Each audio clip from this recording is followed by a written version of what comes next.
Selamat datang di kanal YouTube saya, Geophysics for Everyone, Geofisika untuk semua orang.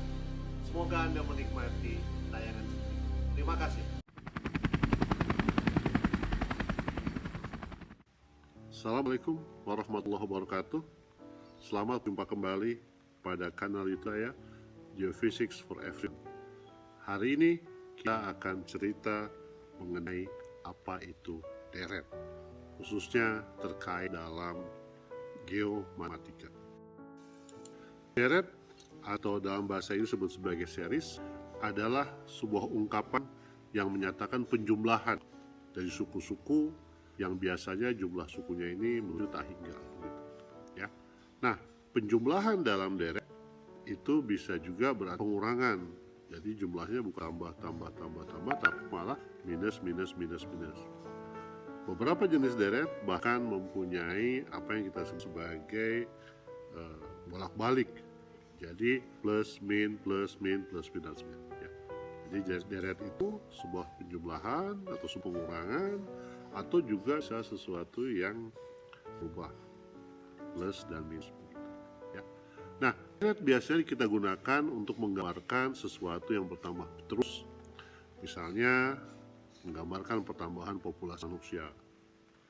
Atau deret juga bisa kita gunakan untuk menyatakan sesuatu yang berkurang terus. Misalnya keseluruhan bahan radioaktif. Deret tidak saja penting dalam bidang matematika, namun juga dalam bidang fisika, ilmu komputer, komputasi, statistik, bahkan di bidang keuangan. Mengapa deret penting dalam geofisika? Deret penting dalam geofisika karena beberapa penyelesaian masalah fisik harus diselesaikan melalui persamaan diferensial, dan pemecahan persamaan diferensial tersebut terkadang membentuk fungsi-fungsi khusus. Sejumlah fungsi khusus berupa deret. Deret juga penting dalam geofisika karena sebagian dari masalah geofisika harus diselesaikan dengan komputasi numerik. Nah, komputasi numerik ini bergantung juga pada konsep deret. Hal lain yang diperlukan dalam deret adalah untuk instrumentasi. Jadi instrumentasi geofisika memanfaatkan sinyal yang sangat lemah atau sinyal yang sangat cepat, sehingga perekaman atau pengolahan data memerlukan pemanfaatan deret. Apa yang kita bahas pada deret pada bagian pertama ini? Kita akan cerita mengenai apa yang kita sebut sebagai deret tak hingga atau infinite series. Kita akan cerita mengenai deret geometri, kita akan cerita mengenai konvergensi dan divergensi dari deret yang merupakan bagian yang penting. Kemudian kita akan lanjutkan pengujian konvergensi, dan kemudian kita akan bahas mengenai deret bolak-balik atau alternating series. Pada bagian kedua, modul berikutnya kita akan cerita mengenai apa yang kita sebut sebagai deret pangkat atau power series. Dan kita juga akan cerita mengenai contoh-contoh penggunaan deret. Nah, pada bagian kedua nanti kita akan cerita mengenai teorema tentang deret pangkat. Kemudian kita akan cerita mengenai perluasan fungsi sebagai deret pangkat dan cara-cara perluasan deret pangkat. Kita juga akan berbicara mengenai contoh-contoh penggunaan deret. Khusus bagi mereka yang mengambil mata kuliah TG 2101 Geomatematika 1 di ITB, Anda dapat mengikuti perkuliahan online melalui Zoom Meeting atau Google Meet yang nanti jadwalnya akan dikomunikasikan kepada Anda. Anda juga bisa mendapatkan soal latihan serta soal-soal tengah semester dan ujian akhir semester khususnya pada UTS dan UAS yang lalu, sehingga bisa mempelajari apa yang diharapkan dari mata kuliah ini. Anda juga bisa mengikuti konsultasi kelompok bersama dosen mata kuliah ini melalui Zoom Meeting.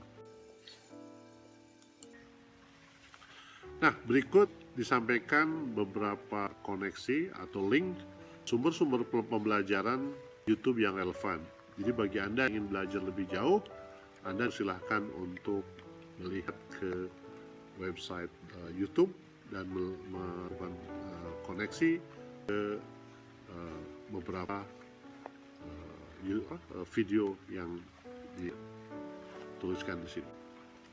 Nah, ada juga koneksi ke sumber-sumber pembelajaran lain. Jadi Anda bisa melihat atau browsing, catatan kuliah, atau animasi, bahkan beberapa contoh soal ujian di beberapa perguruan tinggi yang lain. Anda juga bisa mencari link yang relevan dengan waktu Anda sendiri. Nah, berikut disampaikan soal-soal latihan disarankan. Jadi, 3 soal pertama, Anda diminta untuk melakukan uji awal atau preliminary test untuk menguji apakah deret-deret berikut divergen atau memerlukan pengujian lebih lanjut. 3 soal berikutnya, Anda diminta untuk menggunakan uji pembanding atau comparison test untuk menguji apakah deret-deret tersebut bersifat konvergen atau divergen. 3 soal terakhir, Anda diminta untuk menggunakan jenis tes yang lain yang kita sebut sebagai uji integral untuk menguji apakah deret tersebut konvergen atau divergen. Kemudian 3 soal berikutnya Anda diminta untuk menggunakan uji yang lain yang kita sebut sebagai uji nisbah atau rasio tes. Sementara 3 berikutnya Anda diminta untuk menggunakan apa yang disebut sebagai uji pembanding khusus atau special comparison test. Dan yang terakhir, Anda diminta untuk melihat apakah deret bolak-balik berikut sifat konvergen atau tidak. Terima kasih, sampai berjumpa pada kesempatan berikutnya. Assalamualaikum warahmatullahi wabarakatuh. Thank you for watching. Terima kasih telah menyaksikan. Sampai ketemu pada kesempatan berikutnya. Mudah-mudahan Anda mendapatkan manfaat. Terima kasih dan jangan lupa like dan subscribe. Terima kasih.